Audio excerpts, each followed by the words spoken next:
Hey there, you are listening to the Small Fish Big Podcast, the entrepreneurship podcast that helps small brands develop the skills they need to grow. Full of strategy, tips and advice, honest chat, and inspiring small business stories from other entrepreneurs just like you. I'm your host, Rhiannon Louden, brand and content strategist, brand photographer, and proud small business owner. I'm also a mom, a wife, and a travel, coffee, and donut addict.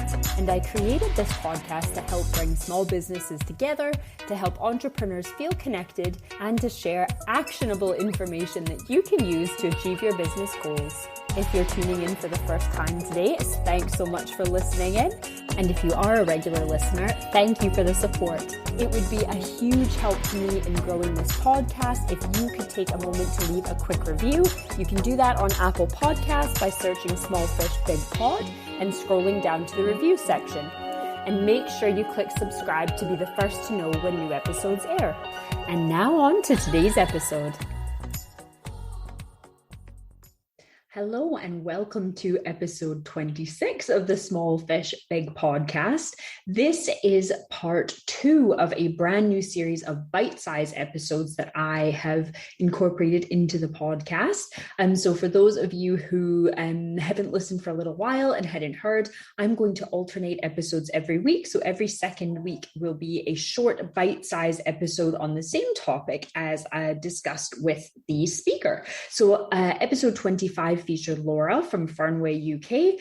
Laura makes these beautiful leather bags, and she does chalk bags and some climbing equipment as well. And Laura came on to talk to us a little bit about brand values, which are very, very important to her and have really been a foundation for her business. So if you haven't had a chance to listen to episode 25 yet, it is a great example of somebody who's really managed to delve deep into their brand values and to really make them front and center for their business. And if you listen in, Laura will tell you all about how she figured out what her brand values are, how she's communicated that message to her clients, and what that's meant in terms of growth for her business as well. So brand values, what are they? So I think most people have a good idea of what is important to them in their personal life. Everybody has different causes that they're passionate about or just things that are really important to them. For me, I know that having some downtime, some time to myself is really important. Finding a work-life balance, spending quality time with my family where the phones get put away and we can actually be present and spend some time together. And shopping small and local is something that has always been really important to me. I think my mom especially instilled that in me from a young age, and it's really stuck with me in my adult life as well. We live in Finnieston in the West End of Glasgow, which is pretty much all independent restaurants and cafes and shops, lots of other creatives and freelancers like myself.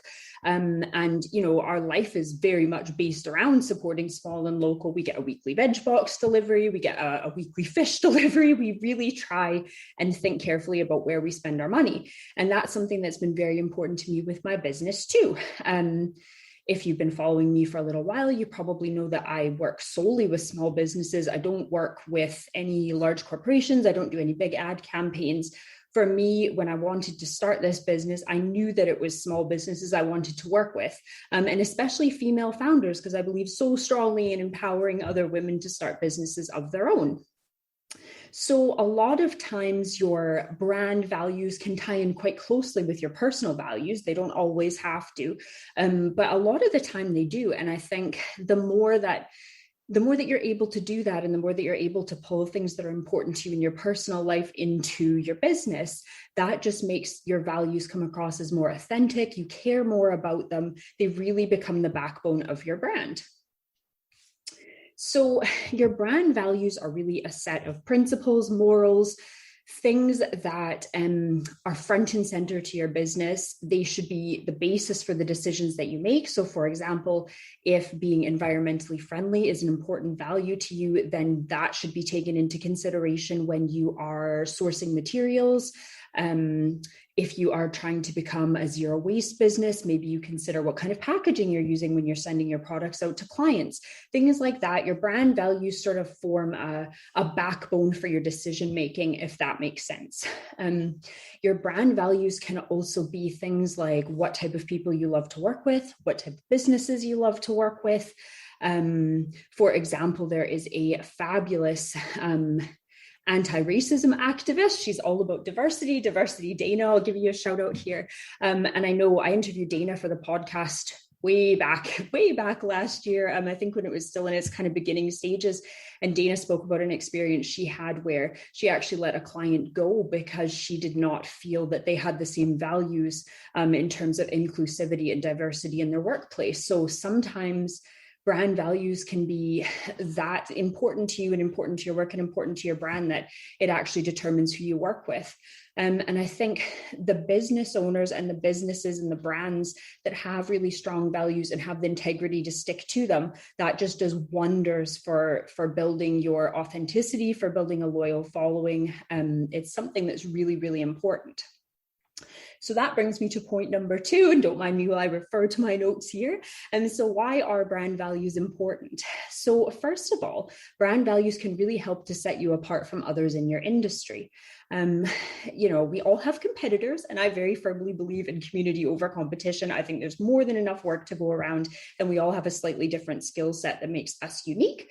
But it really helps set you apart when you can talk about what's important to you. So going back to the idea of, say, being environmentally friendly, because that's something that's quite top of mind for people right now.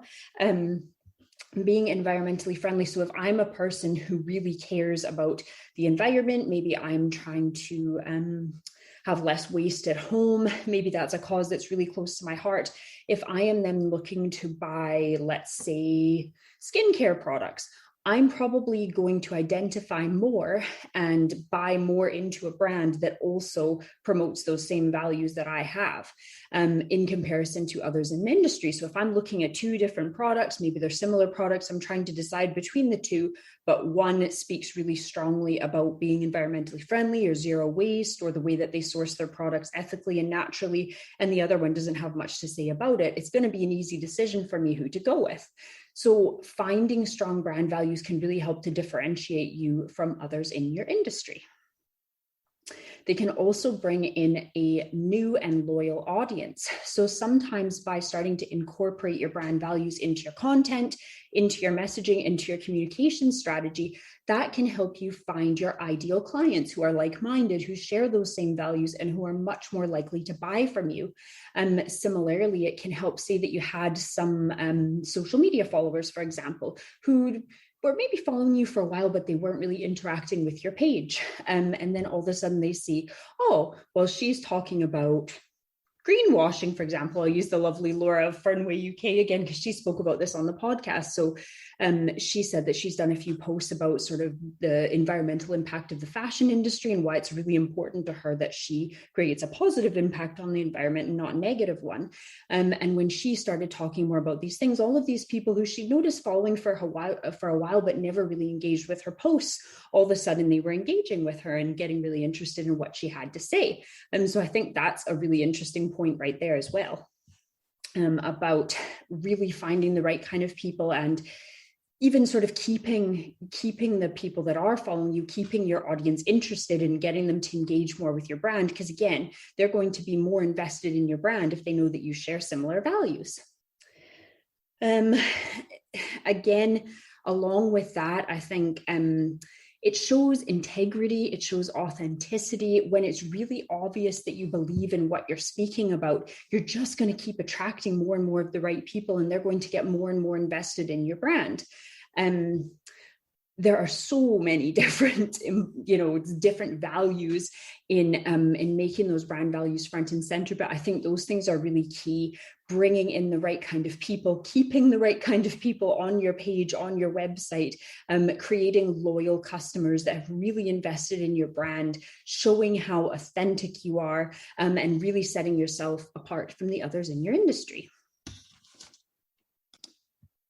Okay, so we've talked about why brand values are important, and we've of course identified what they are, but how do you go about finding out what your brand values are. What are the values that are important to your business? So as I said at the start, for some people, they already know. Some of you might have started your businesses based on brand values, or you would have made careful decisions about sourcing your materials, developing your products and services.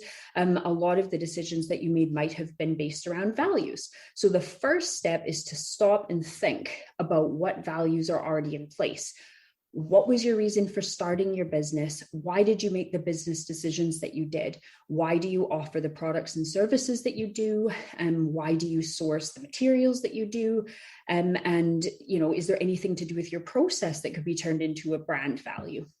So that is a really good starting point. Now, if you have no idea what your brand values are, you started your business simply because you absolutely love what you're doing, you saw a hole in the market, you saw a need for your services or your products, that's okay too. Your business doesn't have to be based around brand values from the start. But I'm willing to bet that if you really delve into it, there are some values there, even if you have yet to identify them. So, number two, what is important to you as a person? So if you haven't kind of got the brand values in place right from the start, take a step back and think about you as a person. What is important to you? So I shared with you some of the things that are important to me. I think for me, there was really no question when I started my business that it was going to be about supporting other small businesses and helping them grow. That's something that I've cared about for a very long time. It's a big part of my personal life, and it only makes sense that my business life would hold the same value. Don't think it would make very much sense if I'm someone who believes strongly in supporting small and local, and then I took on a ton of corporate work. It would feel like a little bit of a conflict of interest, and I would almost feel like I was having to pretend about the type of work that I wanted to do. And it just really wouldn't be a good fit. So think about what's important in your personal life. Some things, like I said, might only relate to your personal life, but I'm willing to bet there's at least one or two things that you can tie into your business as well. Another thing that you can think about here, and number 3 on my list, would be a little bit of customer feedback. So if you have worked if your business has been established for a little while and you've worked with some customers and clients already, why don't you ask them what made them buy your products over your competitors? Now, that's something that I would suggest that clients do to find their USP as well, their unique selling points, what makes them unique. But it can work really well for your brand values, because sometimes you might not even realize that you're promoting a value, but it's something that's very obvious to your audience. Maybe they picked, for example, let's say that you have a shop and you source products from women that are incarcerated or were formerly incarcerated. For example, I know there's a chocolate company that hires women after they come out of the prison system. So that to me is a very unique value. And that's something, they obviously believe strongly in helping people get back into the community and giving them positive experience and giving them skills to succeed in life. And that might make me purchase chocolates from them over another business, for example. So try and get that feedback from your clients and your customers. Sometimes it might be really obvious. The example I just gave is a bit obvious. So, a lot of people might believe in that. Maybe they had a family member that was incarcerated. Maybe they grew up in an area where a lot of their friends' parents, ended up in the prison system or things like that. So you never know what's going to be important to somebody else. And sometimes simply asking your audience, your clients, your previous customers, why they chose your product over someone else's can make a big difference. So those should be 3 kind of good jumping off points for you to think about what your brand values might be. If you are feeling really stuck on your brand values, try having a look at what some others in your industry are doing. So you don't ever just want to copy somebody else's brand values, because first of all, it'll be really obvious that it's not genuine if they're not things that are actually important to you in your business.